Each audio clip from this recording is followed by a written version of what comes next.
But if you go and brave the weird and haunted shores at world's end, then you will need a captain who knows those waters. What's up, guys? This is Ironhide X. Today I'm doing a guide and review on the Imperial Japanese Navy's Nagato, the Tier 7 battleship in World of Warships. We'll be going over the strengths, weaknesses, how to play it, how I like to play it, all that good stuff. So first up, the strengths and weaknesses of the Nagato. So let's go over the weaknesses first. It's a little sluggish. It doesn't have the quickest rudder shift time. It doesn't turn the best, but it's no worse than the Fuso, really. And its second big disadvantage, in my opinion, over the Colorado at least anyways, is its anti-aircraft ability. It does not have very good AA, so you definitely need to be aware of carriers in the match, where they're coming from, where they're heading to. Make sure you're control clicking airplanes as they come in and focus on the torpedo squadrons, because you really can't protect yourself against aircraft in this ship. So having a friendly cruiser with you is very important. At the start of this match I had in Atlanta, and I told him, hey, just roll with me, before I realized there wasn't even a CV there. Okay, so that's really its real weaknesses. This is a pretty good battleship, and I've had a lot of fun in it. Now for its strengths. It's one of the toughest battleships in the game. The Nagato is a tough ship. It's got great armor.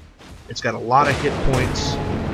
It can take damage really nice. It's difficult to citadel the Nagato.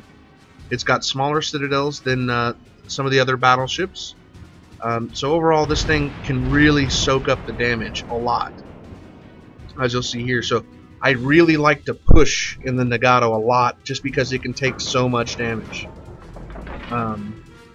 And once you get that captain ability where you'll have 4 stacks of your heal kit thing, I mean, you can really take some damage.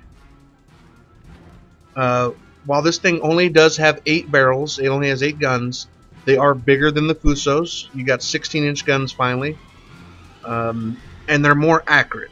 I think this, even though it has less guns than the Fuso, I feel the firepower is about the same, because you have bigger guns, they're more accurate, and I seem to citadel more often with these 8 16-inchers than I did with the Fuso's 12 14s.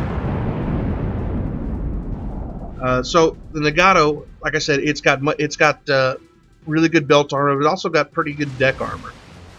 It can take plunging fire and belt fire pretty well.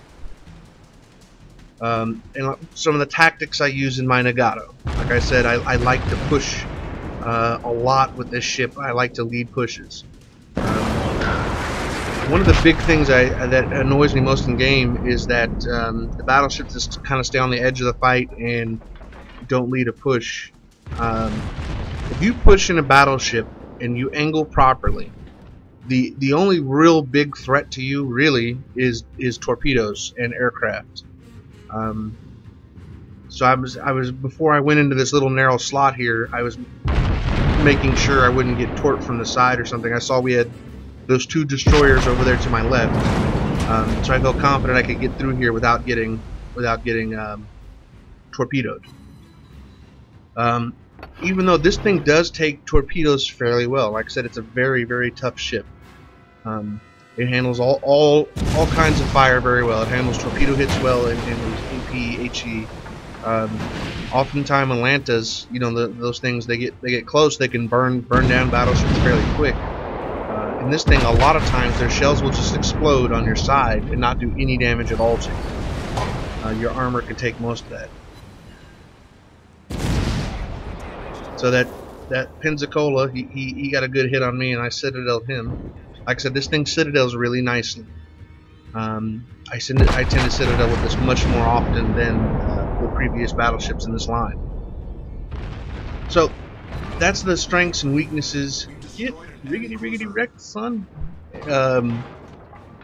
Now, tactics. How do I play it? Well, immediately as soon as the match starts, I like to start shooting as quickly as possible. And then I look for opportunities to push. Regardless of tier or whatever, I look to try to push into ships with this thing and attempt to get people to follow me. Whether that always happens or not is a flip of the coin. Most people in other battleships, they just will not push, I think, when they need to, and cruisers, once you start getting real close to the enemy, they don't like to hang out with you too much. But half the time your fleet will go with you, and when that happens, it's an easy win.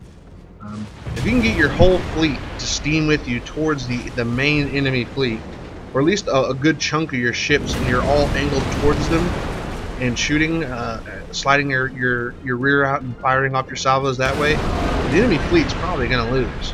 You're angled and they're not, and that's such a huge advantage that you'll win 9 times out of 10. So if you looking at the video here, pretty much every ship over here is shooting at me. But that's what the Nagato does best. It takes the damage. It soaks up damage. As long as they're shooting at me, they're not shooting at my other ships, and I can take damage better than they can. And so, hey, that's good for us. You want to constantly be firing, trying to get those nice Citadel hits. That's what this thing's all about. Is those big, huge Citadel numbers. So overall, do I think it's a great ship? Yeah, I think Nagato's good. I have no issues with it. If I could improve one thing, it'd be the anti-aircraft. I wish it had a little bit better AA. But as it is now, from what I've played in closed beta, this already kind of does outclass the Colorado. So I can understand why they want to have the Colorado have that great AA, and this is kind of lacking. But I will unlock the Colorado soon and make a video on that, and I'm interesting to see how it is now since closed beta. Now I'll tell you, in closed beta I hated it. So in this match, I was top tier, so I definitely wanted to push. And now my main goal is I want to kill the enemy cruisers. Now my tactics whenever I'm pushing into ships, or if I'm in a situation where I can't push and I just need to kind of skirmish with the enemy fleet, if at all possible, I like to kill the cruisers first, because they're really the biggest threat, because they're the ones that's going to spam you with high explosive, and the ones that can end up really doing the damage to you. So I like to kill the cruisers first, if at all possible, unless I run into like a slippery cruiser who's staying at his max range. Then I'll try to hit a battleship or something. But if at all possible, I like to kill the cruisers first, and then battleships, and then of course if an aircraft carrier is in range, or like I said in the previous video, anytime a destroyer gets within about 10-12 kilometers, that should immediately be your priority target. You should always switch to from whatever you're firing on to a destroyer if he gets into that range of you, because that's torpedo range, and he can be a really big threat to you. You see here in this video where I got battleships I'm looking at. I'm trying to keep my front facing what I feel is the most dangerous threats that can hit me the most, because if you do turn sideways and show your broadside to a battleship, they will smack you for a lot of damage. They are definitely going to hit you harder than any cruiser would, and just don't do that. So one of the things when you do push, you kind of get trapped. That if you're pushing into an enemy fleet and your fleet's not selling with you, you kind of get trapped into this. You must go forward, and if you try to turn around, you're going to die. But if you keep going forward, you're going to die. So it can be kind of use your best judgment on that. If you're pushing into an enemy fleet and you have to turn, wait for their battleships to fire their salvos, and then try to get a turn in while they're reloading their salvo. Thankfully in this battle though, I had tons of support. Everybody came with me. We all pushed into them. Worked out really well. Everybody except one player who just was not wanting to be a team player at all in this match. We'll have more on him later though.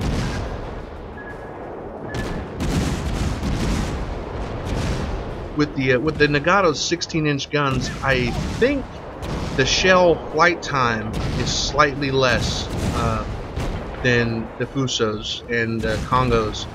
I know for sure it was in closed beta. I didn't double check, but I believe it still is. I think it does have a little bit quicker shell flight time. Makes it a little easier to hit targets at max range. So this ship really can do it. It can fight really well at max range. It can fight really well at brawl range. Oh, another big thing about the Nagato guys is, on the Japanese side at least, starting from the Nagato, your secondary guns are absolutely brutal. This thing's secondary guns, once you hit that 5-kilometer range, will open up, and it's like having 2 destroyers on each side of you, just banging away at the enemy ship. So when you're facing an American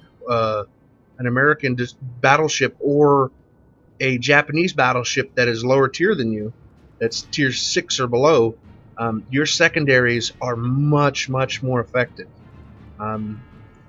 A lot of times destroyers will come within the 5-kilometer and get killed off by my secondaries because they are really brutal. The secondaries on the Nagato and on up, on all the Japanese battleships, pretty much Nagato and up, are very brutal.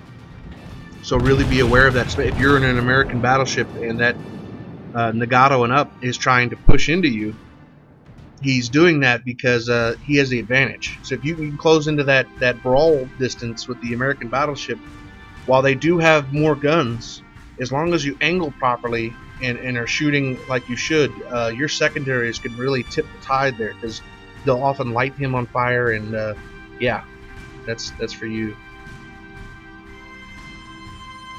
Some people just don't want to play as a team. So anyways, this was my guide review of the Nagato. I hope you enjoyed it. I hope I didn't leave anything out. If you liked the video, please comment on the forum, subscribe to my YouTube channel, invite your friends to it. Overall, I think the Nagato is a great ship. 4 out of 5 stars. No, my only issue is the AA. So these are the ships I have in my port currently. I'm going up every line except the Japanese cruiser line. If you have any requests for any guides, please hit me up. And this is Ironhide X signing off.